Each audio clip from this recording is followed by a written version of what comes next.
दो महीने पहले एक घटना होती है और उसके बाद उस घटने में जो घटना होती है उसमें पीड़ित परिवारों को न्याय दिलाने के लिए नरेश मीणा वहां पर बैठते हैं। वो घटना झालावाड़ में होती है और उस धरने स्थल से वहां को पुलिस उठा लेती है। उसके बाद ये पूरा न्याय का मामला है, सिलसिला है, अभी तक जारी है। नरेश जी, आप सबसे पहले क्या बताएंगे, क्योंकि आज आज आपकी वार्ता भी हुई है, आप प्रशासन से मिले हुए हैं, क्या कुछ आपकी बातचीत? आज मुझे सरकार की तरफ से राजस्थान सरकार के गृह सचिव भास्कर सावंत साहब, जयपुर कमिश्नर साहब, जयपुर जिला के कलेक्टर साहब ने वार्ता के लिए बुलाया था। काफ़ी लंबी वार्ता मेरी रही उनसे।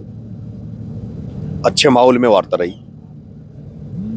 पॉजिटिवली उन्होंने मेरे को एक एक बात को सुना, सीरियसली सुना और मुझे आश्वस्त किया कि हम आपकी बात को सीएम लेवल पर रखेंगे। मैं तो उम्मीद करता हूं कि जिस मकसद के साथ हम बैठे हैं, जिन मांगों के साथ, वो मांगे पूरी की जाएगी। आपके साथ बोला आपने कि 5 परिवार आए हुए हैं, आप डोनेशन बॉक्स लेकर बैठे हैं और डोनेशन भी आ रहा है, तो क्या कुछ आपको उम्मीदें लगती हैं कि किस तरीके से 36 कौम है आपके साथ जुड़ रहा है? आप कुछ जन नेता भी मानते हैं? मैं कोई सोच के, कोई विचार करके या क्या मुझे मिलेगा ये नहीं, मैं बस मेरे मन की, आत्मा की आवाज को सुनकर चाहता हूं कि मैं गरीबों की, पिछड़ों की, ऐसे लोग जिनकी कोई सुनवाई नहीं करने वाले, जिनकी कोई सुनवाई नहीं होती, जो लोग गांव में ये कहते हैं कि माँ को तो कोई कोना, माँ को तो कोई कोना, माँ को तो कोई दनी दौरी भी कोना है, उन सब के लिए लड़ाई लड़ना चाहता हूं। उन सब के लिए, उनके साथ दुख दर्द में शामिल होना चाहता हूं। और उसमें कितने लोग साथ आते हैं, कितने लोगों का आशीर्वाद मिलता है, तो ऊपर वाले क्या कर पाए। डोनेशन आने के लिए क्या कुछ हम नया करेंगे, किस तरीके से हम डोनेशन मैं एक ऑफलाइन तो यहाँ ये रखा है बॉक्स, इसके अलावा ऑनलाइन भी अकाउंट हम नंबर जारी करेंगे। अरे विमल, उसका क्या हुआ अकाउंट नंबर का? विमल को बोला था ना कि फिर ये धरना खत्म हो जाएगा जब चालू करोगे। अकाउंट नंबर का मैंने बोला है और शायद कर देंगे 1-2 दिन में जारी। आजकल मैं कल, आज कर देंगे रात तक या कल कर देंगे सुबह। आपको इस मुद्दे के लिए किस किस का समर्थन मिला, विपक्ष में या फिर निर्दलीय? क्योंकि आज हमने देखा कि आरएलपी ने एक फेसबुक पर पोस्ट किया है जिसमें आपका समर्थन। सर्वप्रथम तो गुड्डा साहब ने किया, राजेंद्र जी गुड्डा साहब ने। उन्होंने तो वहीं से किया जहां से मैं झालावाड़, जिस दिन मैं बंद हुआ 12 भी पहुंचे। मनोज न्यांगली जी चूरू के विधायक हैं, वो भी आए थे। हनुमान जी वैसा से बात हुई थी, तो उन्होंने भी अभी आज अपने उस पे समर्थन दिया है आंदोलन का। रविंद्र भाटी से भी मेरी बात हुई है सुबह आज। उन्होंने कहा मैं 1-2 दिन में धरने पे आऊंगा जरूर। बहुत सारे लोग आ रहे हैं जिनकी आत्मा जिंदा है, जिनके इन बच्चों के प्रति संवेदना है, या इन बच्चों के प्रति जो जिनके अंदर श्रद्धांजलि देने का भाव है, वो सब लोग आ रहे हैं। कल क्या कुछ है वो नया देखने को मिलेगा? क्या रणनीतियां हैं आपने तय कर रखी हैं? मैं भी ये सोच रहा हूँ कि जैसे ये अचानक हुआ ये घटनाक्रम, तो अचानक कोई घटनाक्रम होता है तो उसमें ज्यादा मजा आता है। तो कल होगा, जब कल देखना आप। हम देख रहे थे, आप सुबह भी हम आए थे तब भी आप जागे हुए थे, आप यहीं पर बैठे रहते हैं, आमरण अनशन करते हैं। किस तरीके से आपको लोगों का, जनता का समर्थन मिल रहा है? मैडम मेरे से क्यों पूछ रही हो आप? तो जनता देखो ना अभी। फिर भी आप कैसे? मैं क्या कह सकता हूँ इसमें? ये तो आपका अनुभव है, आपका आकलन है, आप मीडिया के वो, आप इतने सारे कार्यक्रम को करते हो कवर। अब आप देख लो। ये बहन हमारी यूनिवर्सिटी में स्टूडेंट है, मैं तो कभी जानता भी नहीं, मिला भी नहीं, आज यहाँ अभी आई है। कितनी बड़ी बात, आज छोटे छोटे बच्चे अनशन पे आ गए, 80-80 साल के बुजुर्ग बैठे हैं। अब ये आपकी नजर से देख लो, आप किस नजर से देखते हो, कैसे देखते हो। आपने मीडिया का नाम लिया। आजकल की जो मीडिया है वो नेगेटिव खबर, यानी कि टीआरपी के चक्कर में कुछ भी चला रही है, और यहाँ की इतना बड़ा मुद्दा है जिसको नेशनल मुद्दा होना चाहिए, डिबेट होनी चाहिए नेशनल मुद्दों पे। कि घटनाएं हो जाती है, सबसे बड़ी बात, घटनाएं हो जाती है, 5-10 दिन उसको घटनाओं पे चर्चाएं की जाती है, 5-10 दिन प्रतिक्रियाएं होती है, लेकिन 5-10 दिन के बाद में भुला दिया जाता है। फिर कोई दूसरी घटना का वेट करते हैं, इंतजार किया जाता है। एक घटना हो गई, उसको आज 50 दिन हो गए, 2 महीने हो गए। पहली बार है जब घटना 2 महीने में, जब एक आदमी 40 दिन जेल में रहता है, तो 40 दिन में जब उन बच्चों को न्याय नहीं मिलता है और वो 50वें दिन आके जहाँ धरने पे बैठ जाता है और मुद्दा फिर ज्वलंत मुद्दा बन जाता है, ज्वलंत मुद्दा में उन 7 बच्चों के माध्यम से उन 7 बच्चों को श्रद्धांजलि, सच्ची श्रद्धांजलि तब होगी जब राजस्थान के इस झरझर स्कूल जहां भ्रष्टाचार की भेंट से हजारों 2200 कितने स्कूल बताए थे कि जो इसी हालत में है, उनकी दशा सुधरे। वहां 4 मास्टरों को आपने दोषी करके निलंबित कर दिया। निलंबित करना था तो वहां के जिस समय वो स्कूल बना, पहली बात तो सबसे पहले ये होना चाहिए वो स्कूल कब बना, किसने बनाया, कौन उसका जयन था, कौन अय्यन था, कौन ठेकेदार था, उन पर कार्रवाई होनी चाहिए। 302 का मुकदमा लगना चाहिए। इससे जब तक ये अनशन चल रहा है, इन बच्चों के माध्यम से इससे जागृति भी आएगी, जनचेतना भी आएगी, उस हाड़ोती को जिस चेतना की जरूरत है वो भी आएगी। बहुत फायदा इससे होगा, मोटिवेशन मिलेगा लोगों को। इस दौर में डिजिटल मीडिया जैसे कि हम हैं, हम लोगों के लिए एक चुनौती बन जाता है, क्योंकि national media versus digital media जो है वो काफ़ी अलग है। वहाँ पर नेगेटिव और टीआरपी की लड़ाई है और यहाँ पर असलियत की, न्याय की लड़ाई लड़ रहे हैं।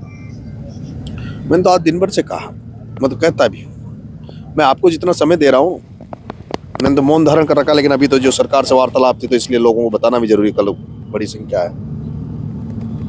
मैं जब समरावता कांड के बाद जेल से निकला था तो शायद मेरी जगह कोई भी शख्स होता और उसकी जो टीआरपी थी,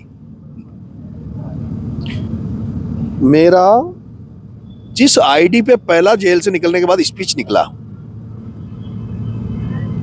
उसको 32,000 लोग लाइव देख रहे थे। कितने? मुझे नहीं लगता नरेंद्र मोदी के भी 32,000 लोगों ने कभी लाइव देखा है। उतनी बड़ी टीआरपी होने के बाद या जो लोग सोचते हैं वो ये चाह रहे थे कि नरेश मीणा छोटे मोटे सब जगह मत बोले, कम बोलेगा तो तेरे शब्दों की कदर होगी, इज्जत बढ़ेगी, मार्केटिंग बढ़ेगी। जो मुझे सलाह देते हैं, लेकिन जो सलाह दे रहे थे, मैं कहना चाहूंगा, मैं राजस्थान विश्वविद्यालय का पढ़ा हुआ हूँ, छात्र राजनीति से निकला हुआ हूँ। मैंने अन्ना हजारे को पढ़ा है, मैंने जेपी को आंदोलन को पढ़ा है, मैंने भगत सिंह के आंदोलन को जेल में पढ़ा है, भगत सिंह की जो जेल के दौरान उसका आंदोलन था उसको पढ़ा है, मैंने शिबू सोरेन को पढ़ा है, मैंने कर्नल साहब को पढ़ा है। ये जो सोच समझ के बोलते हैं, कम बोलेंगे, ये करेंगे, मार्केटिंग के चक्कर में रहेंगे, वो लंबे नहीं चलते। और उसके बाद मैंने 2 दिन तक लगातार आप जैसे साथियों को, यूट्यूबर्स को लगातार 2 दिन तक इंटरव्यू दिए और आपने जो सवाल पूछा उसका मैंने जवाब दिया, चाहे उसके लिए नुकसान हुआ या अच्छा हुआ बुरा हुआ, देख नहीं दिए, बताओ। यहां भी मैं समय दे रहा हूं। हम चाहते हैं कि आप लोग भी तो हमारी तरह संघर्ष कर रहे हो, इसीलिए आपको मैंने 25 साल संघर्ष किया, आप लोग भी तो संघर्ष कर रहे हो, आप भी तो अपना मुकाम पाना चाह रहे हो। अभी वो एक आए थे बोल हिंदुस्तान, आप लोगों के पास ऑफिस नहीं है, मैंने देखा कई साथी तो बेचारे अपने मोबाइल लेके और कर रहे हैं मेहनत। अगर हमारा पैसा किसी का चैनल देखकर कोई बड़े वाले जो हमारे खिलाफ नेगेटिव खबरें चलाया, जिनके हमारे पैसे से जिनकी वो बने, उनकी जगह हम आप लोगों के चैनल देखें, आप लोगों के व्यू देखें, ताकि आप लोग अगर मजबूत हो, आप लोग सक्षम हो। तो मैं तो कह रहा हूँ, और अभी इसका हो भी रहा है, लोगों में एनर्जी आ रही, वो इससे जनचेतना, हर तरह की जनचेतना आएगी।